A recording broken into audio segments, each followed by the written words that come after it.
बहुत धन्यवाद सोनू जी, आपने आज मेरे जीवन के उस महत्वपूर्ण भाग को एक तरह से नए सिरे से सामने उपस्थित कर दिया है, जो बहुत लंबे समय में जिस महान विभूति के साथ, जिस महापुरुष के साथ रहा। और मेरा ये सौभाग्य रहा कि जब वे कार्यक्षेत्र में उतरे सन 1967 और 68 में, ठीक उसी समय मेरा प्रारंभ में ही, तब तो उन्होंने संन्यास भी नहीं लिया था, ब्रह्मचारी इंद्रदेव मेधार्थी के रूप में सबसे पहले मुझे उनके दर्शन करने का अवसर मिला। और वो पहली ही भेंट उनके साथ ऐसी अद्भुत थी कि आज भी जब मैं उस समय को अपने सामने एक प्रकार से उपस्थित करता हूँ या उसको मैं अनुभव करता हूँ, तो आज भी रोंगटे खड़े होते हैं मेरे शरीर के अंदर। एक जलसे में गांव का उत्सव था, मैं उस मंच पर कुछ बोलने का काम छोटा मोटा मेरे जिम्मे गांव के आर्य समाज ने लगाया हुआ था, और उसमें मैं विशेष रूप से दान की सूची सुनाता था। उस जलसे में स्वामी इंद्रवेश जी अपने और एक दो साथियों के साथ विशेष रूप से वक्ता के रूप में पहुँचे। उनका व्यक्तित्व बड़ा ही आकर्षक, बड़ा चुंबकीय था। एकदम 6 फुट से भी ऊंचा कद, उनका भरा हुआ सीना और चेहरे पर एकदम लाली और तेजस्विता, दाढ़ी रखे हुए, उस समय क्योंकि संन्यास नहीं था, नंगे पैर और चद्दर ओढ़े हुए, कटिवस्त्र पहने हुए, काषाय वस्त्र, भगवा वस्त्रों में एक भव्य नवयुवक विभूति को जब मैंने देखा तो मैं पूरी तरह से उनका की तरफ आकृष्ट हुआ। मेरे मन में ये विचार घूम रहा था कि इनसे मेरी निकटता, इनसे मेरा परिचय कैसे हो और कैसे आगे बढ़े। किंतु ईश्वर की भी कुछ ऐसी इच्छा थी कि उसी समय मंच पर बैठे बैठे ही स्वामी जी ने भी जब मुझे बार बार खड़ा होकर के और अपनी बात कहते हुए सुना, तो उन्होंने देखा कि ये नवयुवक जो है यहाँ इस आर्य समाज के जलसे में और जो बुजुर्ग हैं उनमें अलग कुछ दिखता है, इसको इस अपने संगठन के साथ जोड़ना चाहिए। उन्होंने किसी एक व्यक्ति से कहा कि ये जो खड़े होकर के बोल रहे हैं, इनको मेरे पास बुलवाओ। तो उसने मुझे सूचित किया कि आपको ब्रह्मचारी जी बुला रहे हैं। तो मैं सोचने लगा कि ऐसी क्या बात हो गई है, मुझसे कोई गलती हुई या वो कोई विशेष बात मुझसे कहना चाहते हैं। तो मैं संकोच करते हुए उनके नज़दीक गया, उनके मैंने नमस्ते की और चरण स्पर्श भी किए। तो उसी समय उन्होंने मेरे कमर पर 2-3 बार थापी लगाते हुए कहा, जगवीर जी, आप बड़े अच्छा बोलते हो और आप तो देश के लिए बहुत बड़ा काम कर सकते हो। आप आर्य योग परिषद में आओ, और हमारा कार्यालय रोहतक में है, दयानंद मठ में। जब भी आपको समय मिले आप आएँ, आपके साथ बातचीत करेंगे और इस गांव में आप आर्य योग परिषद की स्थापना करो। वो जो उन्होंने मेरे कमर के ऊपर 2-3 बार थपथपी लगाई और बड़ी आत्मीयता से, बड़े ही एक प्रकार से मुस्कुराते हुए मुझे अपने संगठन के साथ जुड़ने का जो उन्होंने एक प्रकार से प्रस्ताव किया, मुझे तो मेरे हृदय तक वो बातें चली गई। मैं इतना प्रभावित हुआ, मैं आश्चर्य में पड़ा कि इतने बड़े व्यक्ति आज मुझे इतना ज़्यादा मेरी प्रशंसा कर रहे हैं, तो ये तो मेरे लिए सबसे बड़ी उपलब्धि है। और वो दिन था कि आज जब तक वो इस दुनिया में रहे, मैं उनसे अलग नहीं हो सका। अनेक बातों पर बहुत बार उनके साथ बातें होती, कई बार मैं मतभेद भी रखता कुछ बातों पर, किंतु कभी भी ज़िंदगी के अंदर वो क्षण मेरे अंदर नहीं आया कि मैं उनके सानिध्य से अपने आप को अलग कर सकूं। सदैव समर्पित भाव से उनके नेतृत्व में पूरे जीवन काम किया, क्योंकि उनका व्यक्तित्व बड़ा अद्भुत और बड़ा चुंबकीय था, आकर्षक था। नवयुवक तो स्वाभाविक रूप से उनकी तरफ खिंचे चले आते थे, और जो व्यक्ति उनके एक बार नज़दीक आ जाता था वो ये मानता था कि स्वामी इंद्रवेश जी के सबसे निकट मैं हूँ। ऐसा एक अनुभूति उनकी बातचीत से, उनके व्यवहार से, उनकी आत्मीयता से हर व्यक्ति को होती थी उनके बारे में। तो आपने आज वास्तव में ये एक बहुत अच्छा एक प्रकार से प्रश्न या एक विचार रखा, और मुझे ये मौका दिया है कि मैं स्वामी जी के उस हिस्से को, जीवन के उस पहलू को आपके माध्यम से, आपके चैनल के माध्यम से नवयुवकों के लिए रख सकूं कि वो उनके जीवन से प्रेरणा लें। तो ये मेरा सौभाग्य है और मैं अपने आप को इस बात के लिए गौरवान्वित महसूस कर रहा हूँ। स्वामी इंद्रवेश जी का व्यक्तित्व बड़ा ही आकर्षक और चुंबकीय था, जैसा कि हम उनके पूरे के पूरे घटनाक्रम से देखते हैं। परंतु यहाँ पर मैं केवल उनके जो आंदोलनात्मक पक्ष है, यदि मैं उनके जीवन पर बोलने लगूँ तो मैं घंटों नहीं रुक सकता। मेरी इतनी स्मृतियाँ मेरे सामने हैं कि उस पर मैं बोलता चला जाऊँगा। किंतु यहाँ पर मुझे केवल उनके वो बातें रखनी है जो उनके जीवन में आंदोलन के रूप में थी। जी। सबसे पहले सन 1967 में स्वामी जी कार्यक्षेत्र में उतरे, गुरुकुल झज्जर को छोड़ करके बाहर आ गए और उन्होंने अपने कुछ नौजवान साथियों को एकत्रित करके एक संगठन बनाया जिसका नाम था सार्वदेशिक आर्य योग परिषद। ये संगठन युवकों में निर्माण का काम करने के लिए बनाया था, किंतु उसके पीछे उनका एक बहुत बड़ा स्वप्न था, इस देश के अंदर आर्य राष्ट्र की स्थापना करना है। और आर्य राष्ट्र की स्थापना का मतलब ये है कि जो वैदिक विचारधारा है, जो वैदिक सिद्धांत हैं, जो मानवीय हैं, जिन सिद्धांतों में किसी भी व्यक्ति के साथ कोई भेदभाव नहीं होगा, ना जाति के आधार पर, ना मजहब के आधार पर, ना स्त्री और पुरुष के आधार पर, ना गरीब और अमीर के आधार पर, बल्कि एक समतामूलक समाज की कल्पना जहाँ पर सब लोग लगभग बराबर तरीके से उन्नति करें, विकास के सब साधन उनको प्राप्त हों। एक ऐसा राष्ट्र जिसमें पूरी तरह से नशा मुक्ति हो, कोई नशा वहाँ ना हो, जात पात का जहर वहाँ पर ना हो, सांप्रदायिकता का जहर वहाँ पर ना हो, और ये सारी की सारी बातें उस राष्ट्र में हों। ऐसे एक आर्य राष्ट्र की, श्रेष्ठ राष्ट्र की कल्पना स्वामी इंद्रवेश जी ने महर्षि दयानंद सरस्वती के सत्यार्थ प्रकाश के राजधर्म प्रकरण से ली। राजधर्म में प्रकरण में स्वामी दयानंद जी छठे समोल्लास में कहते हैं कि 3 सभाएं देश के अंदर होनी चाहिए, एक विद्या आर्य सभा, एक धर्म आर्य सभा और एक राज आर्य सभा। राज आर्य सभा पूरे राष्ट्र के राज्य की व्यवस्था को चलाए। इस बात से प्रभावित होकर स्वामी इंद्रवेश जी ने अपने बचपन से ही, अपने जो है विद्यार्थी काल से ही, और जब वो अध्यापन भी कराते थे, गुरुकुल झज्जर के प्रधानाचार्य थे स्वामी जी, तब भी हमेशा अपने विद्यार्थियों के साथ, अपने अध्यापकों के साथ, अपने और साथियों के साथ बैठकर एक ही बात की धुन उनको रहती थी और विचार करते रहते थे कि हम किस प्रकार से अपने हरियाणा में, अपने देश के सब प्रांतों में और केंद्र में भी अपने विचारों की, वैदिक विचारों की सरकार बना सकें, राज्य के उसमें प्रभुत्व में हम जाएं, ताकि सारे ऐसे कानून बने जिससे सारी बुराइयां, जो बीमारियां समाज में हैं, वो सारी मिट सकें। क्योंकि जब तक राज्य की शक्ति हाथ में नहीं आएगी तो समाज बदलता नहीं है। समाज को बदलने में राज्य की शक्ति और जनशक्ति दोनों को मेल होता है, तब वो बदली जाती है। इस नाते से उनका ये एक बड़ा पक्का विश्वास और दृढ़ निश्चय था जिसको वो मूर्त रूप देना चाहते थे। किंतु उन्होंने युवा निर्माण से ये कार्य शुरू किया और युवा निर्माण का संगठन सार्वदेशिक आर्य योग परिषद बनाया। इस संगठन के माध्यम से सबसे पहले स्वामी जी ने कुरुक्षेत्र से दिल्ली की शराबबंदी को केंद्रित करके युवक क्रांति अभियान नाम से एक बहुत बड़ी पदयात्रा की। 15 दिन लगातार कुरुक्षेत्र से दिल्ली तक 200 नवयुवक अपने कंधों के ऊपर अपने पिट्ठू लगाए हुए, अपने बैग और झोले टांगे हुए, ओम के झंडे हाथों में लिए हुए, नारे लगाते हुए दिल्ली पहुँचे। और दिल्ली में लाल किले के सामने रात के अंधेरे को चीरते हुए हाथों में मशाल लेकर के उन्होंने संकल्प लिया कि अब हम इस राष्ट्र के अंदर पूरी तरह से वो व्यवस्था ला करके देंगे जो आर्य राष्ट्र के रूप में जानी जाएगी। ये राष्ट्र पूरा श्रेष्ठ बनेगा, सब बुराइयों से मुक्त होगा और उसके लिए हम राज्य की शक्ति को अपने हाथ में लेंगे। अब लाल किले के ऊपर और राष्ट्रपति भवन के ऊपर भी हम ओम के ध्वज को चढ़ा देने की हम अपनी पूरे प्रयत्न को जारी रखेंगे। ये बात निश्चय करके वहाँ से वापस लौट गए, किंतु आंदोलनों का सिलसिला बढ़ता चला गया। ठीक उन्हीं दिनों में सोनीपत के पास कुंडली जो गांव है, वहाँ पर एक बूचड़ खाना था जहाँ पर निर्मम हत्याएं होती थी पशुओं की, भेड़ बकरियों की, भैंसों की और दूसरे जो पशु जिनको लोग खरीद के लाते थे कसाई लोग और वहाँ बेचते थे, और वहाँ बूचड़ खाने में उनको मार करके और लोग बेचते थे मांसाहार के रूप में और दूसरी चीज़ों में।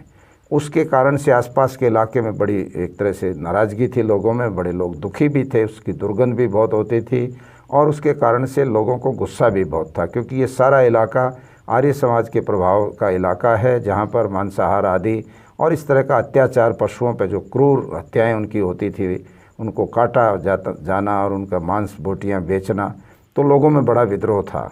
इस स्थिति को भांप करके सार्वदेशिक आर्य योग परिषद के प्रधान ब्रह्मचारी इंद्रदेव जी तब तक सन्यासी नहीं बने थे और उनके महामंत्री जो कोलकाता से उनके साथ शुरू में 67 में आ गए थे, अपनी कॉलेज की प्रोफेसरी छोड़कर, प्रोफेसर श्यामराव जी जो बाद में स्वामी अग्निवेश के नाम से प्रसिद्ध हुए, इन दोनों के साथ और भी जो इनके वरिष्ठ साथी थे, मास्टर धर्मपाल जी थे जुआ वाले, प्रोफेसर बलजीत सिंह आर्य थे नरेला वाले, रामनाथ सहगल जी थे दिल्ली वाले, और इस तरह से अनेक और भी साथी जो इनके साथ थे। आचार्य रामानंद जी बिहार से आ गए थे।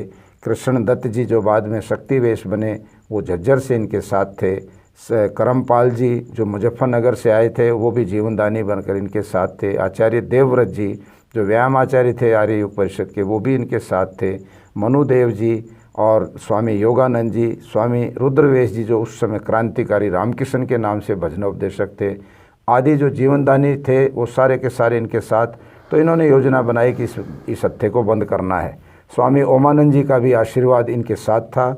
तो उस समय पूरी ताकत लगा करके और उसके ऊपर आक्रमण कर दिया, और जितने भी ट्रक वहाँ पर पशुओं को लेकर के आए हुए थे उसमें देने के लिए, वो सब के सब ट्रक वालों को धक्के मार करके भगाया और पशुओं को पीछे से उनके डाले ट्रकों के खोल करके निकाल करके छोड़ दिया, और वो चले गए ऐसे खुले में।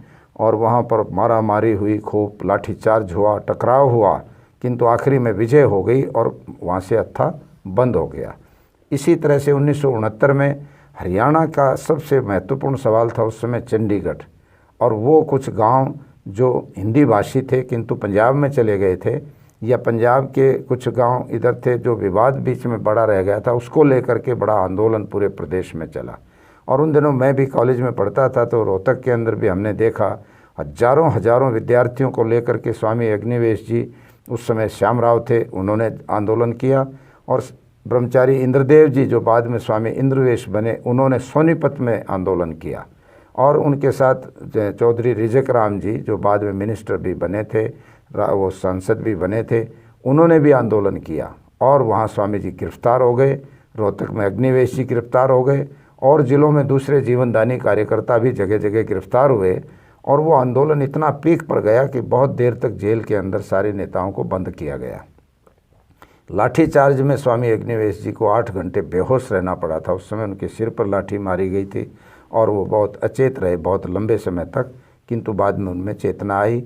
और इस तरह से बहुत संघर्ष का वो रास्ता था। दोनों स्वामी जी रोहतक की सेंट्रल जेल में बंद हो गए थे, और वहीं पर दोनों ने निश्चय किया कि अब हमारी लड़ाई और आगे बढ़ने की स्थिति में आ गई है, अब हमको और कुछ बड़ा त्याग लेकर के जीवन में लोगों के बीच में आना चाहिए। और वो था संन्यास का संकल्प। उन्होंने कहा कि संन्यास से आगे और कुछ बचता नहीं है, अब जीवन को पूरी तरह से समर्पित करके हम मैदान में उतर जाएं, और ये जो नैष्ठिक ब्रह्मचारी की दीक्षा हमने ले रखी है इसको भी हटाकर सीधे संन्यास की दीक्षा लें, जो ऋषि दयानंद की परंपरा की है। ऋषि दयानंद ने सीधे ब्रह्मचर्य से संन्यास की दीक्षा ली थी। उनकी परंपरा में जो लोग ब्रह्मचर्य आश्रम से सीधे संन्यास की दीक्षा लेते हैं वो महर्षि दयानंद की परंपरा में माने जाते हैं, अर्थात उन्हीं की शैली में उन्होंने दीक्षा ली। और 7 अप्रैल 1970 को उन्होंने दयानंद मठ में दीक्षा ले ली। उसकी घोषणा जेल से की थी। 1 महीना जेल में रहने के बाद जैसे ही जेल से बाहर आए तो उसके बाद दयानंद मठ में बहुत बड़े जनसमूह के बीच में, लगभग 10,000 आर्यजनों के बीच में, जो पूरे देश से आए थे, बसों के काफले, बरेली तक के, जयपुर तक के, लुधियाना तक के, और अनेक दूर दूर के स्थानों से लोग बसें भर भर करके आए। और रामनाथ सहगल जैसे बड़े वरिष्ठ जो नेता थे उन्होंने सारा संयोजन और आयोजन में बड़ी भूमिका निभाई थी। तो वो सम्मेलन मैंने भी अपनी आंखों से देखा था। एक अद्भुत दृश्य था वहाँ पर, और बड़ा जोश था, नौजवान उछल रहे थे, क्योंकि उसी दिन आर्य सभा नामक राजनीतिक पार्टी का भी उदय हुआ। और स्वामी भीष्म जी महाराज के कर कमलों से ध्वज चढ़ा करके वहाँ घोषणा की गई, आज से हमने आर्य सभा पार्टी बना ली है, जिसका मैनिफेस्टो इस देश के अंदर जो आर्थिक गैर बराबरी है उसको मिटाना होगा, नौजवानों को रोज़गार देना, हर खेत को पानी, हर हाथ को काम, महिलाओं को बराबर का सम्मान, पूरी तरह से नशा मुक्ति, जातिवाद के आधार पर जो कुछ भी फैसले होते हैं उनके खिलाफ कानून बनाना, अंतर्जातीय विवाहों को प्रोत्साहन देना, और सांप्रदायिकता के नाम पर जो समाज में कटुता पैदा की जाती है उसके खिलाफ सौहार्द और अच्छे वातावरण को जन्म देना, पैदा करना। इस तरह से एक बहुत ही सुंदर महत्वाकांक्षी मैनिफेस्टो बनाकर आर्य सभा बनाई गई। और इस तरह से 1970 से एक दूसरा फील्ड शुरू हो गया। भले ही पार्टी बन गई किंतु आंदोलन बंद नहीं हुए। उसी दौर में सन 1972 के अंदर स्वामी इंद्रवेश जी ने बीड़ छूचकवास में यहीं झज्जर के पास छुचकवास का एक बड़ा गांव है, छोटा सा कस्बा नुमा भी कह सकते हैं। वहाँ पर बहुत बड़ी भीड़ है, अर्थात बनी है पुराने टाइम की। उसमें हरिजनों को ज़मीन दिलवाने के नाम पे बड़ा आंदोलन चला था। बहुत हज़ारों लोग गिरफ्तार भी हुए थे। आर्य सभा की ओर से भी स्वामी इंद्रवेश जी ने आह्वान किया कि हम इन गरीब लोगों के साथ हैं, अगर ये ज़मीन इनको दी जाती है तो निश्चित रूप से इनके जीवन में कुछ ना कुछ उन्नति होगी, आर्थिक रूप से इनको ये संबल मजबूत होंगे। इस पक्ष में आर्य सभा ने पूरी अपनी ताकत झोंक दी और स्वामी जी आदि भी नेता जो वर्ग था वो सब जेल गए। इसी प्रकार से 1972 में करनाल के अंदर भी एक बहुत बड़ा किसानों का आंदोलन हुआ, जो पंजाब के जो किसान नेता थे, सिख नेता, जिनमें ख़ास तौर पर गुरचरण सिंह टोरा जो गुरुद्वारा शिरोमणि गुरुद्वारा प्रबंध कमेटी के अध्यक्ष रहे बहुत वर्षों तक, बड़े प्रतिष्ठित नेता थे। जीवन सिंह उमरा नंगल थे जो बहुत बड़े राष्ट्रवादी सिख नेता माने जाते हैं। प्रकाश सिंह बादल थे, मोहन सिंह जो है तुड़ थे, और इस तरह से और बड़े बड़े प्रतिष्ठित नेता जो थे किसानों के, वहाँ से वो हज़ारों किसान लेकर के करनाल के अंदर रेलों से आए। और करनाल के अंदर स्वामी इंद्रवेश जी के नेतृत्व में सरदार रघुवीर सिंह जी, धर्म सिंह राठी जी, शिवराम वर्मा जी, मनीराम बागड़ी जी, चौधरी देवीलाल जी और जितने हरियाणा के नेता थे वो सारे के सारे उस आंदोलन में स्वामी जी लीड कर रहे थे। और वहाँ पर इतना बड़ा आंदोलन हुआ था, लगभग 50,000 आदमी पूरे करनाल में भर गए थे। हम भी कुरुक्षेत्र विश्वविद्यालय के स्टूडेंट होने के नाते सैकड़ों स्टूडेंट्स को लेकर हम भी गए हुए थे, और पुलिस ने बड़ी लाठीचार्ज की, सैकड़ों नेताओं को गिरफ्तार कर लिया, किसानों को भगाया इधर उधर। स्वामी इंद्रवेश जी उस समय भी करनाल की जेल में रहे 1 महीने से भी ज़्यादा समय। इस तरह से 1972 के जैसे ही थोड़ा ख़त्म होते होते 1973 में स्वामी इंद्रवेश जी ने स्वयं दिल्ली की बोट क्लब पर भूख हड़ताल की। गेहूं का 76 रुपये क्विंटल का जो भाव था वो किसान के लिए लाभकारी नहीं दिखता था, उसके खिलाफ आवाज़ उठाई कि इसका भाव बढ़ाया जाए, किसानों को लाभकारी मूल्य दिया जाए। और इसको लेकर के स्वामी जी जून के महीने में दिल्ली की बोट क्लब पर बिल्कुल एक छोटे से टेंट के अंदर जो धूप के अंदर लगा था वहाँ पर बैठ गए। केवल जल लेते थे और भी कुछ खाते नहीं थे। लगभग 18 पौंड वज़न उनका, 9 किलो के करीब, 10 किलो के करीब वज़न घट गया था। और तबीयत उनकी गर्मी के कारण से कभी कभी गड़बड़ होती थी। पुलिस ने उनको गिरफ्तार कर लिया, किंतु उसी समय पंजाब से लगभग 23 एमएलए, अकाली दल वहाँ विपक्ष का दल था, वो वहाँ से 23 एमएलए लेकर के आए और स्वामी जी के साथ 3 दिन तक भूख हड़ताल में साथ बैठे। और विज्ञान भवन के सामने धरना चल रहा था तो भारत सरकार झुक गई। उसने देखा आंदोलन फैल रहा है, पूरी दिल्ली के देहात में आंदोलन फैल गया था, हरियाणा में फैल गया था, पंजाब तो साथ आ ही चुका था, और राजस्थान में भी चौधरी कुंभाराम आर्य जैसे बड़े बड़े किसान नेता थे वो भी साथ आ गए थे। ऐसे में सरकार झुक गई। उसने पूरे देश के कृषि मंत्रियों और जो फूड सप्लाई मिनिस्टर्स थे उनकी बैठक की विज्ञान भवन में। इंदिरा गांधी जी प्रधानमंत्री थी उस समय, और ये निर्णय किया कि किसानों का जो भाव है गेहूं का वो 76 रुपये के बदले हम 105 रुपये क्विंटल देंगे। ये पहला मौका था आज़ादी के बाद कि स्वामी इंद्रवेश जी के उस आंदोलन से, उस तप और से संघर्ष से अपने शरीर के एक एक तिल तिल खून के बूंद को जला करके उन्होंने किसानों के लिए जो एक बड़ा भारी कदम उठाया, एक तप किया, उसका परिणाम ये हुआ कि वो भाव बढ़ा। और आंदोलन उसके बाद स्वामी जी को जूस पिलाया। बादल जी ने पंत हॉस्पिटल में स्वामी जी एडमिट कर दिए थे पुलिस ने, और वहाँ से फिर लगभग 2 महीना शक्तिनगर आर्य समाज में स्वामी जी ने विश्राम किया। स्वामी जी के इन भूख हड़तालों से उनके स्वास्थ्य पर बड़ा प्रतिकूल प्रभाव पड़ा, क्योंकि इतना सारा होने के बाद फिर पूरा विश्राम ना मिले, भोजन का क्रम ठीक ना मिले तो पेट में अनेक तरह की समस्याएं बनती हैं, जो वास्तव में बाद में स्वामी जी के लिए बहुत हानिकर भी सिद्ध हुए। किंतु उनके सामने किसानों के हित, गरीब के हित, हरियाणा के लोगों के हित बहुत महत्व रखते थे, इसलिए उन्होंने ये कदम उठाए, आंदोलन किए।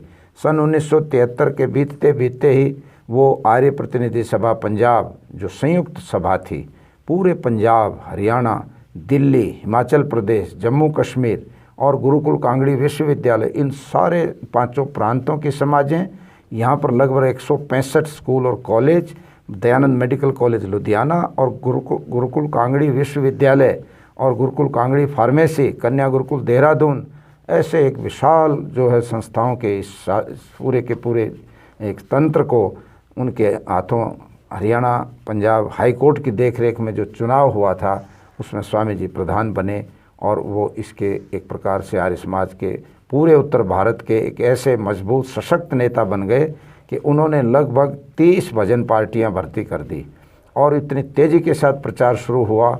हर जगह आर्य समाज बनती थी और किसानों का और मजदूरों का और नौजवानों का संगठन बनता था।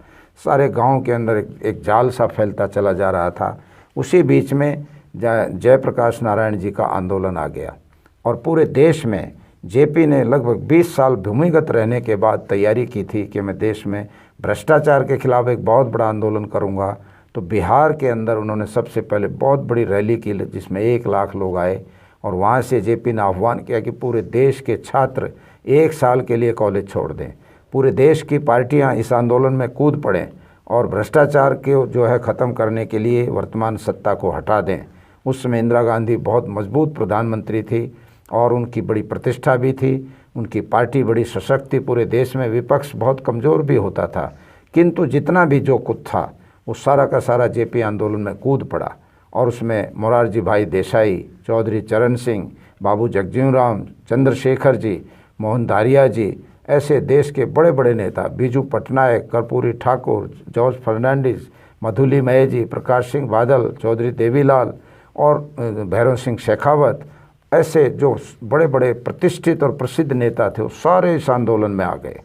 और उस आंदोलन की जो प्रांतों की इकाइयाँ बनी तो हरियाणा में ये बात कहते हुए मेरे को बहुत अंदर से एक प्रकार से गर्व अनुभव होता है कि स्वामी इंद्रवेश जी हरियाणा के तमाम उनसे बड़ी उम्र के और बड़े अनुभवी नेताओं के बीच में से भी और उनसे कम उम्र के लोगों के बीच में से भी एकमात्र ऐसे नेता छटे जिनके ऊपर जेपी ने ये विश्वास किया कि इंद्रवेश जी की जो छवि है वो बिल्कुल पाक साफ है, बेदाग है। इनके ऊपर भ्रष्टाचार का या परिवारवाद का या किसी और चीज़ का आरोप नहीं लग सकता। ये ऐसे एक वीतराग सन्यासी हैं जिनके हाथ में अगर आंदोलन रहेगा तो मेरा आंदोलन बहुत आगे बढ़ेगा। मेरा आंदोलन ये परिवारवादी, जातिवादी या और किसी भी इस तरह की संकीर्णता में नहीं फंसेगा। तो स्वामी जी को उसका अध्यक्ष बनाया। जन संघर्ष समिति अर्थात जन संघर्ष था, वो पूरे देश की वो समिति थी, पर हरियाणा की इकाई का प्रधान स्वामी इंद्रवेश जी को बनाया। और बड़ी कमाल की बात थी कि सारे विपक्ष के नेता जो थे उनकी कमेटी के मेंबर बनाए गए थे। तो इस तरह से वो आंदोलन चला। 6 महीने के बाद 26 जून को वो आंदोलन एक प्रकार से इतना भारी पड़ गया था कि सरकार हिल उठी और एकदम पूरे देश के अंदर इमरजेंसी घोषित कर दी, आपातकाल लागू कर दिया। राजधर्म जो है उन्हीं दिनों दैनिक हो गया था। राजधर्म रोज़ निकलता था, दैनिक पत्र बना दिया था राजधर्म को, ताकि सारी खबरें जो अन्याय और अत्याचार की हैं, जो आर्य सभा का घोषणा पत्र है और जो मुद्दे हैं, जो आंदोलन है, वो आम आदमी तक अपने अखबार से ठीक से पहुंचाए जा सकें। तो राजधर्म को दैनिक पत्र का रूप दिया। उसी शक्ल में वो बड़े साइज में छपता था, किंतु इमरजेंसी लगते ही राजधर्म के ऊपर भी ताले पड़ गए। उसको भी गवर्नमेंट ने सील कर दिया, उसके कर्मचारियों को गिरफ्तार कर लिया, उसके संपादक को गिरफ्तार किया, अखिलानंद जी को, और स्वामी इंद्रवेश जी सबसे पहले दिन गिरफ्तार हुए और वो जेल चले गए। किंतु जेल जाने से पहले मुझे इस समय याद है कि उन्होंने फ़ोन करके मुझे बुलाया। मैं रोहतक के बलदेव भवन के ऑफिस में था और एक कहा कि मेरे जो है कुछ कपड़े, मेरा मंजन है, कुछ 100-200 रुपया और इस तरह की कुछ मेरी डायरी वगैरह ले करके आप आ जाओ, क्योंकि मैं सामान नहीं लाया था। मैंने तो सोचा था 1-2 दिन की गिरफ्तारी है और फिर छूट जाएंगे, किंतु ये तो लंबा दिखता है कि काम होगा, तो आप ये सब सामान लेके एक बार आओ, कुछ बात भी कर लेंगे। मैं वहाँ गया और वहाँ पर मैंने देखा बहुत नेता बैठा रखे थे सारे। डॉक्टर मंगल सेन थे, पंडित श्रीराम शर्मा वहाँ बैठे थे, चौधरी चांदराम वहाँ पर बैठे थे और भी बहुत अच्छे अच्छे नेता जो थे यहाँ के रोहतक ज़िले के और सोनीपत ज़िले के वहाँ पर थे। तब स्वामी जी ने मुझे एकांत में लेकर के कहा कि ये लंबा चलेगा, लगता है इमरजेंसी लगी है, पता नहीं कब छूटेंगे, सालों भी लग सकते हैं, आप लोग संगठन को बाहर संभालें और स्वामी जी को गिरफ्तारी ना देने के लिए बोल दें अग्निवेश जी को। और जो भी बड़ा लंबा चौड़ा सर्कल है समाज का सारा सभा की सारी जो इतनी संस्थाएं हैं उस सबको देखना है। जब ज़रूरत होगी तो मैं आप लोगों को सूचना दूंगा और आप फिर आंदोलन करके जेल आना। ये करके वो जेल चले गए। लगभग 6 महीने के बाद स्वामी जी को फिर पेरोल पर बाहर लाना पड़ा। वो परिस्थितियाँ बनी और उसके बारे में मैं ज़्यादा व्याख्या अभी इसलिए नहीं करूँगा कि आंदोलन सारे छूट जाएंगे, बहुत लंबी सूची है। इसलिए जब इमरजेंसी के बाद फिर जनता पार्टी की सरकार आ गई और चलते चलते उसी बीच 1980 में जनता पार्टी की सरकार तो हट गई, किंतु दोबारा चुनाव हुए और उस चुनाव में स्वामी इंद्रवेश जी रोहतक से लोकसभा के सदस्य बन गए। और लोकसभा के सदस्य बनने के बाद स्वामी जी जो है निरंतर उसी रूप में अपना काम करते रहे, क्योंकि सरकार उनकी नहीं बनी। पहले चौधरी चरण सिंह प्रधानमंत्री थे, किंतु बाद में चुनाव के बाद वो नहीं बन पाए, उनके एमपी थोड़े रह गए। लगभग 40-42 एमपी उनके जीत करके आए, जिनमें स्वामी इंद्रवेश जी भी रोहतक से थे। किंतु उसके बाद स्वामी जी ने अपना कार्य जारी रखा। 1982 में मुझे याद है पूरे हरियाणा की एक यात्रा निकाली। उन दिनों पंजाब के अंदर आतंकवाद का बड़ा जोर था।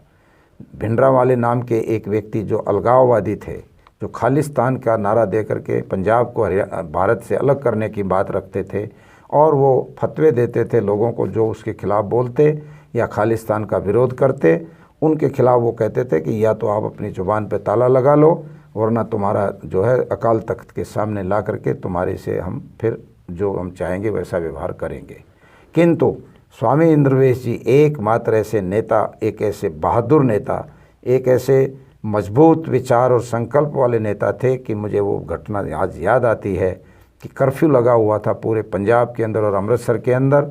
अमृतसर में हमारे साथी ओम प्रकाश आर्य जी ने वहाँ पर एक धरने की घोषणा कर दी कि टाउन हॉल के सामने हम धरना देंगे इस खालिस्तान के इस आंदोलन के खिलाफ़, इस अलगाववाद के खिलाफ़। उसमें जो आना चाहते हैं आएँ। और स्वामी इंद्रवेश जी से उन्होंने कहा, स्वामी जी आपको ज़रूर आना है।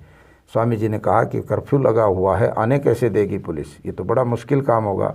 उन्होंने कहा नहीं, मैंने यहाँ कर्फ्यू पास बनवा रखा है, आप रेल में बैठ लें, रेल के बाद फिर यहाँ कोई दिक्कत नहीं आएगी। आप आश्चर्य करेंगे कि पूरी ट्रेन के अंदर केवल एक यात्री स्वामी इंद्रवेश जी दिल्ली से अमृतसर को गए। कोई व्यक्ति दिल्ली से या इधर उधर से पंजाब के अंदर जाने की सोच भी नहीं सकता था। उन दिनों इतना भयंकर खौफ था खालिस्तानी और आतंकवादी लोगों का और इन अलगाववादी लोगों का।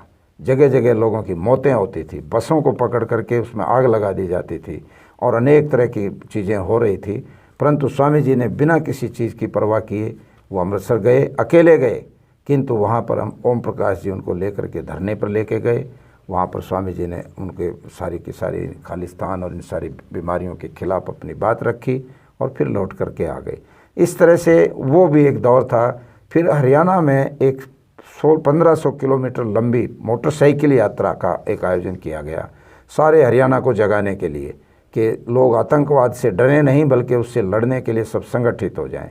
ये कुछ लोग जो अलगाववादी करते हैं, सारे सिख समाज इसमें शामिल नहीं है। इसमें चंद जो लोग हैं जो बाहर से जिनको फीड होता है, पैसा मिलता है, केवल वो इस आंदोलन को चलाते हैं। इसलिए पंजाब के सिख किसान दूसरे भाई वो सब इसके खिलाफ़ हैं, वो भी दुखी हैं। उनके घरों में भी ये लोग छापा मारते थे अलगाववादी, उनकी बहन बेटियों का अपमान करते थे, उनसे जबरन पैसा लूटते थे, उनसे खाना बनवा करके 20-20, 30-30, 40-40 चले जाते बंदूकें लेकर और रात भर उनसे खाना पकवा करके खाना खाते। पंजाब के सिख भी उनसे दुखी थे, बहुत परेशान थे कि जाएँ तो जाएँ कहाँ, क्या करें। इन सारे के सारे निकम्मे लोगों से पाला पड़ गया है और सरकार कुछ कर नहीं रही है। तो स्वामी इंद्रवेश जी ने कहा कि ऐसे उसके माहौल के खिलाफ सारे समाज को इकट्ठा करने के लिए, चाहे वो किसी सिख हो, चाहे दूसरे लोग हों, चाहे किसी जाति और किसी बिरादरी के हों, सब संगठित होकर के इसका विरोध करेंगे आतंकवाद का, तो हम लोग इनसे लड़ सकेंगे, जीत सकेंगे। तब एक यात्रा निकाली। हम उसमें नौजवान जितने थे मोटरसाइकिलों पर थे। स्वामी जी अपनी कार से प्रतिदिन जहाँ भी पड़ाव होते वहाँ पहुँचते। उन दिनों क्योंकि स्वामी जी लोकसभा के सदस्य भी थे, पार्लियामेंट से सीधे अपना कार से वो चलते, यात्रियों के लिए कुछ ना कुछ फल ले करके आते, फिर कई जगह पर एड्रेस करते सभाओं को, और पूरे उस अभियान को बहुत ही सुंदर ढंग से स्वामी जी ने संचालित किया। और जिस समय वो अभियान रोहतक में समाप्त हुआ तो पूरी की पूरी पुलिस 500 सिपाही लेके रोहतक के एसपी खड़े हो गए हिसार रोड पर। जब रोहतक शहर में प्रवेश करने लगी वो यात्रा कि स्वामी जी आप इससे आगे ना ले जाएं, सरकार का आदेश है, क्योंकि आंदोलन बन गया है, सारे प्रदेश में आपकी यात्रा ने माहौल गरमा दिया है, कोई न कोई झगड़ा ना हो जाए, इसलिए हम गिरफ्तारी करेंगे या तो या आप वापस लौट जाएं। स्वामी इंद्रवेश जी ने सलाह की कि क्या करना है। आखिर में ये तय किया कि हम शहर में रुकेंगे नहीं, हम सीधे निकल जाएंगे और गुरुकुल सिंहपुरा जहाँ ऑफिस था हमारा वहाँ चले जाएंगे। पुलिस ने सहमति की और फिर पूरे नगर में सैकड़ों वाहन हो गए, पुलिस के 20-30 वाहन, हमारी 25, 30, 40 मोटरसाइकिलें, हमारी गाड़ियाँ भी, स्वामी जी की गाड़ी भी रेड लाइट लगी हुई, और भी लोग शाम। तो इतना बड़ा हुजूम जुलूस निकला कि सारा शहर जाग गया कि क्या हो रहा है। स्वामी इंद्रवेश जी के नेतृत्व में वो एक बड़ा भारी प्रोग्राम हुआ और इस प्रकार से चलते चलते 1986 में राजीव गांधी और लोंगोवाल जी के बीच में एक समझौता हुआ था, जिसमें हरियाणा का पानी का हिस्सा बहुत कुछ जाने की बात थी पंजाब की तरफ। उस समय स्वामी जी ने उचित समझा कि हरियाणा का जो भाग्य है वो इस फैसले से जुड़ा हुआ है। अगर ये लागू हो गया तो हरियाणा बर्बाद हो जाएगा, यहाँ का जो किसान है वो भूखों मरेगा, पानी नहीं आएगा हरियाणा को, तो इनके खेत सारे उजड़ जाएंगे, पैदावार क्या होगी। इसलिए स्वामी जी ने रोहतक के छोटूराम पार्क में 21 दिन की भूख हड़ताल फिर कर दी और पूरे हरियाणा के माहौल को गरमा दिया। सारे राजनीतिक नेता, सारे सामाजिक संगठन, सारे और दूसरे जो है वर्गीय संगठन थे, वो सब के सब एक्टिव हो गए और 21 दिन तक पूरे हरियाणा के अंदर आंदोलन की भूमिका और चहल पहल रही। आखिर स्वामी जी का 21 दिन के बाद उपवास जो है वो अनशन तुड़वाया गया और उसके बाद पूरे प्रदेश में इस बात को लेकर के दौरे शुरू कर दिए कि हम पानी को जो है एक बूंद भी अपना नहीं छोड़ेंगे और हरियाणा का पानी दिला के लगे। सतलुज का पानी लेना एक, जिसको कहते हैं कि एक पानी के लिए युद्ध का एक नारा देकर स्वामी जी जुटे और वो एक आंदोलन बड़ा ज़ोर शोर से चला। स्वामी इंद्रवेश जी ने पानी की लड़ाई केवल इसलिए नहीं कि हरियाणा के वो हितों की सोचते थे, किंतु ये मानते थे कि न्याय होना चाहिए। पंजाब के पास तो बहुत बड़ी बड़ी दरिया हैं, बहुत पानी है उनके पास, बहुत नीचे भी पानी खूब है, किंतु हरियाणा जो उसका एक छोटा भाई के रूप में है, अलग हुआ है, तो उसका हक क्यों मारा जाए। इसलिए उन्होंने निष्पक्ष भाव से ये बात उचित समझी कि हरियाणा जिस समय अब मुसीबत में है, यहाँ पर हरियाणा के लोगों की बात करना, उनकी लड़ाई लड़ना बहुत आवश्यक है और इस पर उन्होंने पूरी ताकत लगाई। ये पानी का 1986 में उन्होंने ये कदम उठाया। 1987 में जयपुर के अंदर देवराला के अंदर सीकर ज़िले में एक लड़की रूप कंवर नाम की 16 साल की लड़की को जीवित अपने पति के साथ, पति की मृत्यु हो गई थी। माल सिंह नाम का एक व्यक्ति जिसके साथ उस रूप कंवर की शादी हुई थी, भले ही वो छोटी उम्र की थी, वो शादी हो गई थी जैसे तैसे, किसी न किसी बिना सूचना के लोग चुपचाप कर लेते हैं। उस अवस्था में पति मर गया और पति के मरने के बाद उसको बुला करके उसके घर वालों को नहीं बताया कि पति मर गया है, बल्कि ये बताया कि वो बीमार है और एक बार ये वह जाएगी हॉस्पिटल में, उससे मिल के आ जाएगी, अच्छी बात है। किंतु उसके आते ही सारी की सारी बूढ़ी बूढ़ी औरतों ने, सब ने उसको घेरा और उसको कहने लगे, तू डायन है, तू उल्टा है, तूने हमारे बेटे को मार दिया, तू खा गई उसको जीवित ही, तू मर क्यों नहीं गई थी, तू आ क्यों गई, तेरा मुंह क्यों हम देख रहे हैं। पता नहीं क्या क्या उसके ऊपर फब्तियाँ कसी गई और वो बेचारी रोने लगी। रो करके, छोटी बच्ची थी 16 साल की, उसने तो कुछ कभी गृहस्थ और इसको देखा ही नहीं था, वो आई ही नहीं थी कभी शादी के बाद अपनी ससुराल में, और जैसे आई तो जो उसके ऊपर आक्रमण हुआ उसके मुंह से निकल गया, हे भगवान मेरे ऊपर ये क्या संकट आ पड़ा है, पति भी मर गया और अब मुझे ये सब कुछ सुनने को मिल रहा है, मेरा तो कुछ भी इसमें भूमिका नहीं, मुझे तो पता ही नहीं वो मरा कैसे, किंतु फिर भी मुझे कहा जा रहा है तुम मर क्यों नहीं गई थी, तो भगवान आपने मुझे भी क्यों नहीं उठा लिया था, कम से कम मैं इस तरह की ये सारी चीज़ें तो सुनने के लिए नहीं रहती, मैं भी मर जाती तो अच्छी थी। जैसे उसके मुंह से ये शब्द निकला तो फ़ौरन उन ट्रेडिशनल, उन रूढ़िवादी लोगों ने कहा कि ये तो सती होना चाहती है, क्योंकि वो 70 तोले सोना लेके आई थी शादी में अपने पिता के यहाँ से। उन लालची लोगों की नज़र सोने पर थी कि अब ये विधवा हो गई तो ये अब हमारे घर नहीं रहेगी, ये तो वापस लौट जाएगी, क्योंकि थोड़ी उम्र है, ये तो और कहीं शादी होगी, सामान भी ले जाएगी, तो इसका सामान हमारे पास रहे तो ना रहेगा, बाँस ना बजेगी बंसरी, इसको मार दिया जाए। और उसको योजनाबद्ध तरीके से उसको उकसा कर, उसको भड़का कर, प्रोवोक कर और उसको जो है जीवित ही पंचामृत पिलाकर उसको नशा चढ़ा दिया पंचामृत का, शरीर के ऊपर कपूर का लेप कर दिया और उसको चिता के ऊपर जीवित ही उस बेटी को बिठा दिया और धू करके उसको जिंदा जला करके मार डाला। उस समय पूरे देश के अंदर विरोध तो हुआ, किंतु किसी की ये हिम्मत नहीं पड़ी कि उसके खिलाफ कोई कदम उठाकर आगे बढ़ें। आर्य समाज की ये विशेषता रही है कि वो हमेशा केवल बयान दे करके अपनी औपचारिकता नहीं निभाता, बल्कि उसके लिए 2 कदम आगे चलता है और उसको आखिरी अंत तक लड़ाई को पहुंचाता है। स्वामी अग्निवेश जी ने स्वामी इंद्रवेश जी से सलाह की कि इस मौके पर हमको ये काम करना चाहिए और दिल्ली से देवराला की पदयात्रा घोषित कर दी। दिल्ली से वो यात्रा शुरू हुई और फिर तो वो आंदोलन बना कि आप मतलब आश्चर्यचकित हो जाओगे कि जैसे ही राजस्थान के अंदर उस यात्रा ने प्रवेश किया, मुश्किल से 100 लोग उसमें थे, जिसमें 20-25 सन्यासी थे, बड़े बड़े सन्यासी भी उम्र के हिसाब से, कोई 60 साल के, कोई 70 साल के, एक तो 80 साल के सन्यासी भी थे और छोटे बच्चा, एक 9 वर्ष का बच्चा भी था, महिलाएं भी थी और उनको कहा कि ये लोग आतंकवादी हैं जो राजस्थान का माहौल बिगाड़ने आ रहे हैं, इसलिए इनको रोको, यहीं पर आगे नहीं जाने देंगे। तो एक ख़ास जो है एक बिरादरी के और ख़ास एक विचार के लोगों ने इकट्ठे होकर धर्मांधता का परिचय देते हुए इनके ऊपर हमला बोल दिया, भालों से, लाठियों से। वो तो पुलिस थी, वहाँ इंजाम था जिसने उनको रोक दिया, और पुलिस ने बहुत बड़ा इंजाम किया। लगभग 2-2.5 हज़ार पुलिस के सिपाही लगा दिए जो वहाँ पर एक प्रकार से इनके संरक्षण में आ गए चारों तरफ। और वो जो लोग उपद्रवी जो आए थे यात्रा को रोकने, उनको खदेड़ करके रखा। वो पुलिस का जो जो जो कोर्ड था, जो घेरा था, वो आखिरी तक चला। वो लगातार जयपुर तक, जयपुर से आगे भी चलता रहा, क्योंकि खतरा था कि कभी भी किसी समय अटैक हो सकता है।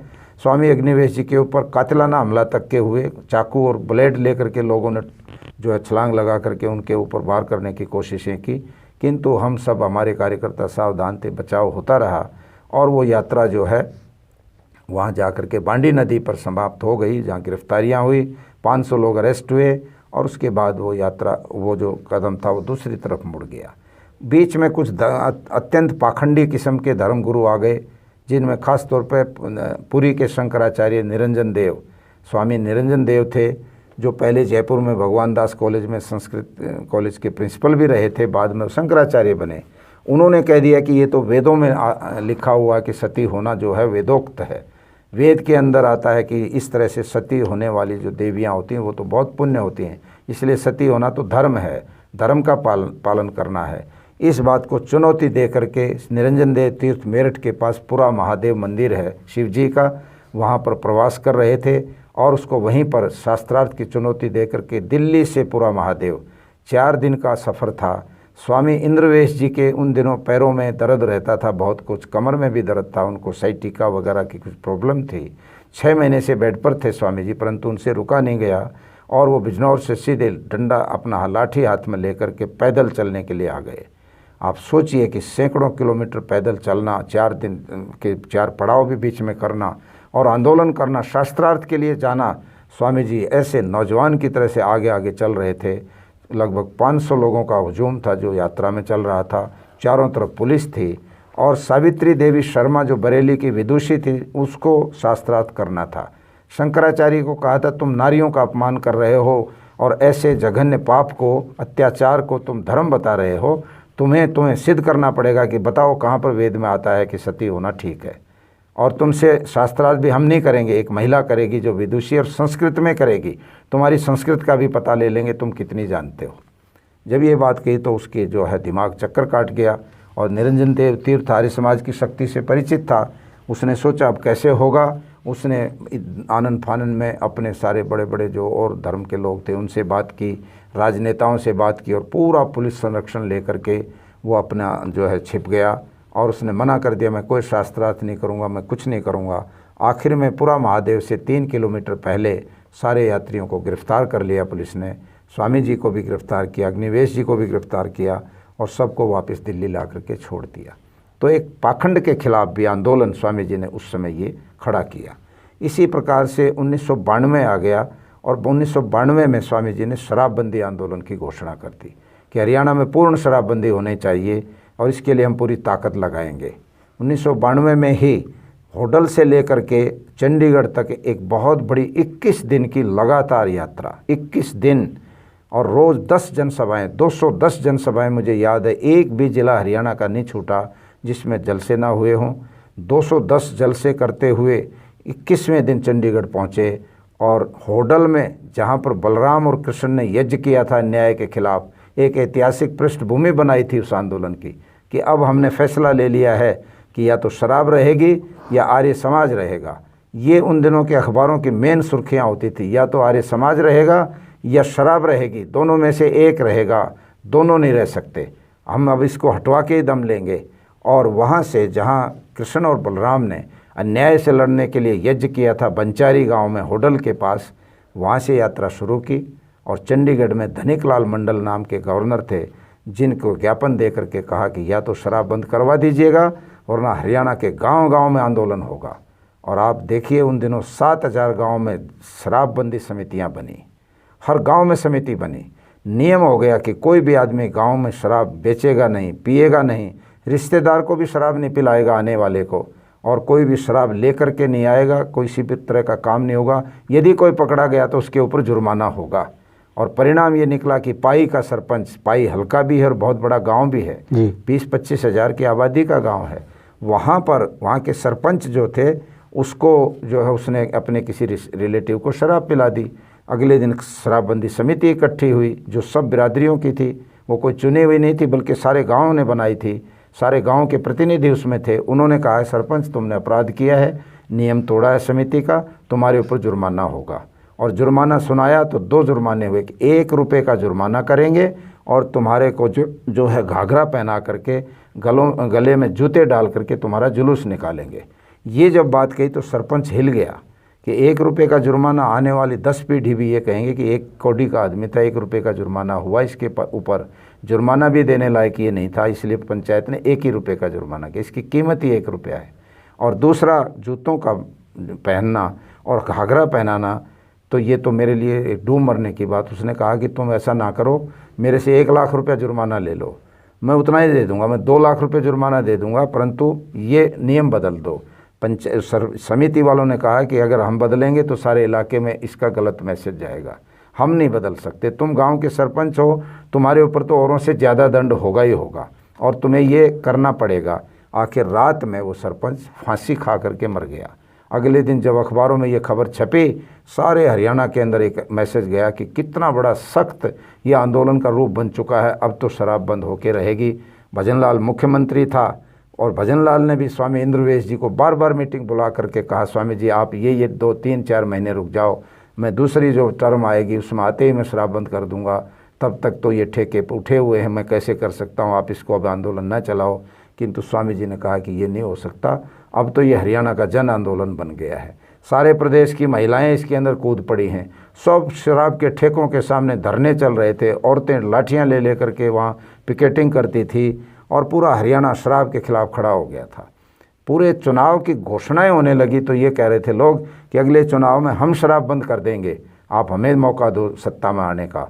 और इस बात को चौधरी बंसीलाल ने भी, जो विकास पार्टी बना रखी थी, पहले उनको भ्रम था कि शायद ये आंदोलन नहीं चलेगा, इसमें क्या दम है, शराब तो सब पीते हैं। किंतु जब उसने ये घटनाएं सुनी, पाई का सरपंच का मरना और बंसीलाल जी की जो भूषण, उधर जो उनकी जांडली के पास उनकी ससुराल है उधर फतेहाबाद ज़िले में, वहाँ की एक फौजी के द्वारा अपनी पत्नी और अपनी नौजवान बेटी की दुनाली बंदूक से हत्या कर देना, क्योंकि शराब पी के आया था और खाना नहीं बनाया, और 10 साथी शराबी उसके साथ आए थे रात को 11 बजे, और पत्नी से कहा अब खाना बनाओ, हम खाना खाएंगे, शराब भी पिएंगे। तब सब ने, बेटियां बड़ी हो गई थी, जवान पत्नी थी, सब ने तय कर लिया था आज पिताजी का अगर आए तो सब मिल के विरोध करेंगे, हम खाना भी नहीं खाएंगे और ना बनाएंगे किसी का भी। घर में उस दिन खाना बनेगा जिस दिन ये शराब बंद करके आएगा घर में, नहीं तो नहीं होगा। फैसला ले लिया था। आखिरी में जब उसने इस तरह का किया तो उसको गुस्सा आया और उसने पहले अपनी पत्नी को गोली मारी और फिर बेटी को भी गोली मारी। तब बंसीलाल जी को लगा कि इतना गहराई में चला गया ये आंदोलन, तो फिर वो भी जुट गया और 1996 में फिर वो आंदोलन सफल हुआ। और कमाल की बात यह है कि 1966 में हरियाणा बना और 66 में स्वामी इंद्रवेश जी ने ब्रह्मचारी इंद्रदेव के रूप में, उस समय प्रोफेसर श्यामराव जो अग्निवेश जी थे उनके रूप में, इनकी टीम ने बंसीलाल जी से भैंसवाल में एक प्रतिनिधित्व करते हुए एक मेमोरेंडम दिया था कि चौधरी साहब हरियाणा बन गया है, देशों में देश हरियाणा, जहाँ दूध दही का खाना, इसको सार्थक करो, चरितार्थ करो, यहाँ शराब बंद कर दो। उस समय शराब की आमदनी सरकार को कोई बहुत ज़्यादा नहीं आती थी, 1-2 करोड़ रुपए ही आती थी मुश्किल से, किंतु बंसीलाल जी ने रद्दी की टोकरी में फेंक दिया था। उन्होंने मेमोरेंडम कहा कि तुम फैसला करवाओगे मेरे से कल के लड़के, जाओ, कोई ज़रूरत नहीं है, मैं अपने आप देखूँगा हरियाणा का क्या करना है। और ये करके वही बंसीलाल 30 साल के बाद जो उस रद्दी की टोकरी में मेमोरेंडम को फेंक रहा था, 1996 में मुख्यमंत्री बनते 5 मिनट के अंदर ओथ लेते ही घोषणा करता है कि पूरे हरियाणा में पूर्ण शराबबंदी रहेगी, फौजियों को भी कैंटीन से शराब नहीं मिलेगी, बाहर से भी कोई नहीं लाएगा, फैक्ट्रियां भी बंद होंगी। और इस तरह से बड़े भारी कानून बने और जो है 1 साल तक वो शराब बंद भी रही। ये भारत की आज़ादी के इतिहास में आज़ादी के बाद पहला उदाहरण है जहाँ किसी संस्था ने, आर्य समाज ने और किसी संस्था के इतने जुझारू नेता ने इतना ज़ोरदार तरीके से आंदोलन चलाया कि आंदोलन सफल हुआ। यद्यपि उस आंदोलन में वयोवृद्ध आर्य समाज के सन्यासी स्वामी ओमानंद जी, प्रोफेसर शेर सिंह जी और उनकी बहुत सारे और भी टीम लगी हुई थी। सब आर्य समाज की ताकतें इसमें लगी। बाद में तो और भी संगठन भी आए, फिर तो राजनीतिक पार्टियां भी आई और एक तरह से ये आंदोलन जन आंदोलन बना और उसके बाद उसका ये परिणाम भी आया। उसी समय की मुझे वो बात आज भूलती नहीं है। दिल्ली में शंकर दयाल शर्मा, डॉक्टर शंकर दयाल शर्मा राष्ट्रपति थे, उनको मेमोरेंडम देकर स्वामी इंद्रवेश जी ने उनको मेमोरेंडम दिया। अग्निवेश जी और सारी टीम उनके साथ थी। हरियाणा के और नेता भी थे, रघु यादव थे, मास्टर हुकम सिंह थे और ऐसे बहुत सारे लोग थे जो उनके साथ गए थे वहाँ पर मेमोरेंडम देने। और दिल्ली से ताल कटोरा स्टेडियम से एक यात्रा शुरू हुई कि हिसार के अंदर भानु इंडस्ट्री, जो चौधरी भजन लाल जी के दामाद थे भानु, उनके वहाँ शराब की फैक्ट्री थी बहुत बड़ी, जिसकी सबसे अधिक सप्लाई हरियाणा में होती थी। और कमाल की बात यह है कि ओम प्रकाश चौटाला जी के जो समधी थे, अजय चौटाला के ससुर चौधरी भीम सिंह दड़ोली वाले, वो थे मेन डिस्ट्रीब्यूटर हरियाणा के। और भजन लाल जी जो मुख्यमंत्री थे, उसका जो दामाद था वो था प्रोडक्टर, वो प्रोड्यूस करता था। मुख्यमंत्री कांग्रेस का वो बना रहा है और विपक्ष का नेता ओम प्रकाश चौटाला का समधी सारे हरियाणा में डिस्ट्रीब्यूट कर रहा है। मिली भगत इस प्रकार की दिखाई दे रही थी कि शराब को किस तरह से अधिक इसको जीवित रखा जाए। उसके खिलाफ दिल्ली से हिसार की पदयात्रा की, जिसमें 5000 लोग थे, 5000 लोग। आप आश्चर्य करेंगे कैसे उन लोगों के ठहरने की, भोजन की व्यवस्था करनी पड़ती थी। हमारे सारे आर्य युग परिषद के कार्यकर्ता जूझ मरे। इतनी ताकत लगती थी कि उसमें 2-3 हज़ार औरतें थी। महाराष्ट्र से विमलताई के नेतृत्व में 2000 औरतें आ गई और भी जगह से महिलाएं दल बादल की तरह से चलती थी। कंधे पर अपने बैग टंगे हुए हैं, सिर पे गठड़ी रखी हुई उनके, और वो पैदल चलते चलते इतना उन्होंने वो दिखाया कि आप आश्चर्य करेंगे। हम भी कांप जाते थे कि कैसे इनको सुलवाएं। जहाँ भी सोने के लिए पड़ाव होता 2-2 एकड़ ज़मीन में हमें दरियाँ बिछाकर और उनकी व्यवस्था करनी पड़ती। 10-10 हज़ार लोगों का खाना बनता, क्योंकि 5000 तो वो थे, कुछ और भी तमाशबीन आते। इतना भारी हुजूम चल रहा था कि इन सरकार को मुसीबत होगी कि इसको कैसे रोकें। और जगाधरी नंबर 2 स्कीम बनाई थी भजन लाल ने उस समय कि हरियाणा के किसी भी थाने के एरिया से एक भी व्यक्ति हिसार के लिए ना निकल जाए। उसको ये भय था अगर हिसार जाते जाते इस यात्रा का ये रूप रहा तो वहाँ तो 1 लाख आदमी पहुँच जाएगा, और अगर हमने गोली चला दी तो वहाँ पता नहीं कितने लोग मर जाएंगे, जिससे सरकार भी जाएगी और सब कुछ बर्बाद हो जाएगा। इसलिए इस यात्रा को बीच में रोको। तो सारे थानों में आदेश चला गया कि अपने थाने के गांव की चेक करो, एक भी व्यक्ति निकलना नहीं चाहिए। सब सरपंचों को पाबंद करो, सब अफसरों को लगाओ, कर्मचारियों को कहो कि तुम्हारे घर का आदमी अगर आंदोलन में गया तुम्हें सस्पेंड कर दिया जाएगा। पूरा शिकंजा कसा। किंतु यात्रा करते कराते रोहतक के खेड़ी 7 गाँव के अंदर पड़ाव था और पुलिस ने पूरी ताकत झोंक दी। उस दिन यहाँ सिविल ड्रेस पहनाकर मराठी भाषा बोलने वाले लोग ले आए पता नहीं कहाँ से, और मराठी महिलाओं से पूछ रहे हैं चुपचाप तुम्हें कितने पैसे दे के लाए हैं ये लोग, तुम कितने पैसे ले रही हो, मर जाओगे वहाँ क्यों जा रहे हो, गोली चल जाएगी, वापस जाओ, तुम्हारा हम किराया दे देंगे, तुम्हें ट्रेन में बिठवा देंगे। बरगलाने लगे, बहकाने लगे। तब हमें आके बताया तो हमने विद्रोह किया और सिविल ड्रेस में deputy commissioner SP Manoj Yadav, जो आज DG पुलिस हैं हरियाणा में, ये सारे लोग वहाँ थे। उन दिनों ये SP थे रोहतक में, और प्रसाद थे यहाँ DC। मेरा बड़ा विवाद हुआ था उनसे और वो मुझे गिरफ्तार करने के लिए अडामेंट हो गए थे, मुझे ले जा भी रहे थे धक्का देकर। किंतु इतने में अग्निवेश जी आ गए और उन्होंने उनको हड़का करके कहा कि तुम ये कन्वीनर है पूरी यात्रा के, संयोजक, इनको कैसे तुम ये कर रहे हो। किंतु मेरा हरेसमेंट करना उनके लिए बहुत कोशिश थी कि इस आदमी को पकड़ो किसी भी तरह से, क्योंकि इसने हमारी बेइज्जती की। मैंने उनको बहुत हड़का करके और बाहर निकाल दिया था कैंपस से। और उसके बाद अगले दिन सुबह ही जैसे ही यात्रा शुरू होती है, एकदम लगभग सैकड़ों खाली रोडवेज की बसें लगा दी गई, हजारों पुलिस लगा दी गई कि रोहतक से आगे, इसी से स्थल भौर से आगे नहीं जानी चाहिए यात्रा किसी कीमत पर, क्योंकि यात्रा को शहर में हुड्डा ग्राउंड में पहुंचना था, जहां बहुत बड़ी रैली होनी थी, जहां पर 10,000 लोगों का भोजन बना हुआ रखा था। बड़े बड़े भगोनों में जो सब्जियां थी, पूड़ियां बन रही थी, तल रहे थे, हलवाई लगे रहे थे, सारे रोहतक की कमेटी बनी थी। किंतु एकदम सुबह 7:30 बजे जैसे यात्रा ने कूच करना शुरू किया, एकदम हड़कंप मच गया और पुलिस ने गिरफ्तारियां शुरू कर दी। लोगों को बसों में भर भर करके किसी को सोनीपत, किसी को कहीं छोड़ना शुरू कर दिया। और स्वामी इंद्रवेश जी के नेतृत्व में 25 सीनियर नेताओं को, जिसमें अग्निवेश जी भी थे, जिसमें चंद्रवेश जी थे, जिसमें और भी कई लोग थे, धर्मवीर आर्य थे जो हमारे परवाला वाले, ऐसे लगभग 25 नेता उनको गिरफ्तार करके और कहीं कहीं थानों में बिठाते बिठाते शाम को गुड़गांव की जेल में उनको बंद कर दिया। और कमाल की बात यह है कि 2 अक्टूबर को जब महात्मा गांधी का जन्मदिन सारा देश मनाता है और भारत सरकार अखबारों के पूरे पन्ने के पन्ने नशे के खिलाफ विज्ञापन छपवाती है कि गांधी जी का संदेश है कि नशा मुक्त भारत बनाओ, उसी दिन नशे के खिलाफ आवाज़ उठाने वाले ऐसे लोगों को गिरफ्तार किया गया। बड़ी निंदा हुई उनकी। और कमाल की बात यह कि सुप्रीम कोर्ट के उस समय जज, जो पूरे देश की जेलों के सुधार की एक कमेटी बनी थी जिसके चेयरपर्सन थे जस्टिस VR कृष्णा अय्यर, वो जो थे उनके पास हम गए और उन्होंने फटाफट स्वामी जी आदि पूरी टीम की जो है वो बेल करवाई। और वो खुद, क्योंकि जेल के बहुत बड़ी समिति के अध्यक्ष थे, दिल्ली से वो हमारे साथ गाड़ी में बैठ के आए और जैसे आए तो साधारण रूप से नहीं, पूरा बड़ा गेट खोल दिया। जेलर उनके आगे आकर के सामने पेश हो, घबरा गए कि जांच होगी, क्या होगी, जज साहब खुद आ गए हैं। और फिर स्वामी जी को उन्होंने कहा, तुम बेवकूफ़ हो, इन महापुरुषों को जेल में बिठा रखा है तुमने, 2 अक्टूबर को तुमने क्या कर रखा है। तो वो बेचारे हाथ जोड़ते रहे कि हम क्या करें, सब सरकार के काम है, हम तो सिर्फ प्रबंधक हैं। और उनको छुड़वाया और सबको लेकर के आए। ये आंदोलन इसमें शराब के खिलाफ इतना बड़ा इवेंट था कि इतिहास में शायद ऐसा नहीं मिलता होगा। हजारों आदमी पैदल गांव में नारे लग रहे हैं, लोग उछल रहे हैं कि चलो हिसार, चलो हिसार। उसके बाद भी उधर मुंडाल में, महम में, जगह जगह हंसी में लोग गिरफ्तार हो रहे हैं। और आखिरी तक कोई तो आखिरी दिन पहुंच भी गए हिसार, 50 आदमी वहाँ अरेस्ट हुए। बाद में वो सीधे पहुंच गए कि आज यहाँ पर मरेंगे मारेंगे। ऐसा आंदोलन स्वामी इंद्रवेश जी ने खड़ा किया शराब के खिलाफ। 1986 से ही एक बहुत बड़ा कार्य स्वामी इंद्रवेश जी ने आंदोलन के रूप में किया।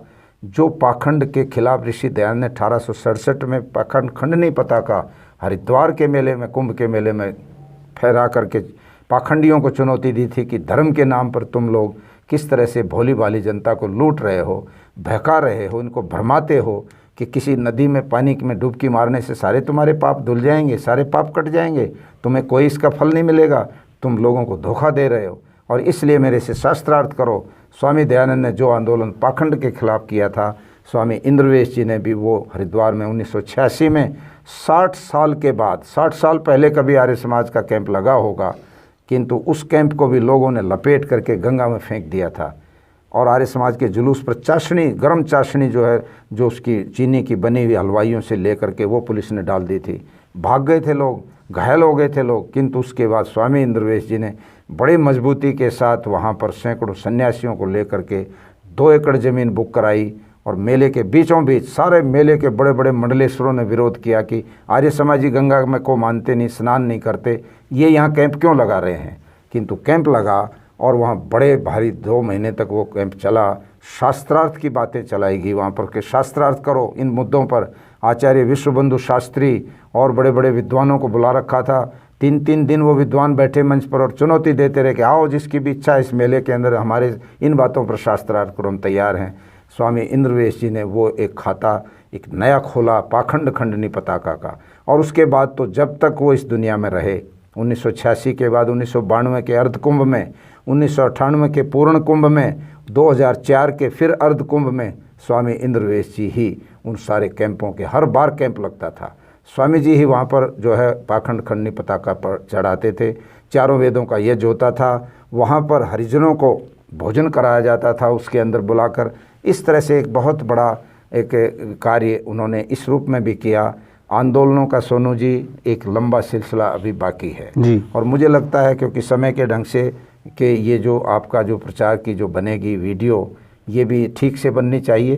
हम दोबारा वार्ता कर लेंगे इस बारे में। स्वामी जी का अभी बहुत पक्ष बाकी है, जो उनके और भी कुछ कार्य जो हुए, यद्यपि वो 2006 में जो है चले गए थे इस दुनिया से, किंतु उससे पहले भी 1966 में जब दिल्ली के अंदर जब गोरक्षा आंदोलन हुआ था जिसमें बहुत सारे लोगों पर गोलियां चल गई थी, तब भी विद्यार्थी होते, प्रधानाचार्य होते गुरुकुल झज्जर के स्वामी इंद्रवेश जी अपने विद्यार्थियों के साथ दिल्ली की जेल में गए थे तिहाड़ में। शुरुआत बचपन से उन्होंने आंदोलनों की थी, कितनी बार जेलों में गए, कभी वो संघर्ष से पीछे नहीं हटे। इतना मजबूत उनका आत्मबल था कि वो एक तरह से बलियों चलता था, और हमारे जैसे जो नौजवान उनके नज़दीक आते थे उनको वो बहुत प्रेरित किया करते थे। निस्संदेह ऐसा वीतराग, ऐसा एक जो है मजबूत व्यक्तित्व का धनी सन्यासी स्वामी श्रद्धानंद के बाद मैं समझता हूँ स्वामी इंद्रवेश जी का व्यक्तित्व मुझे दिखाई देता है,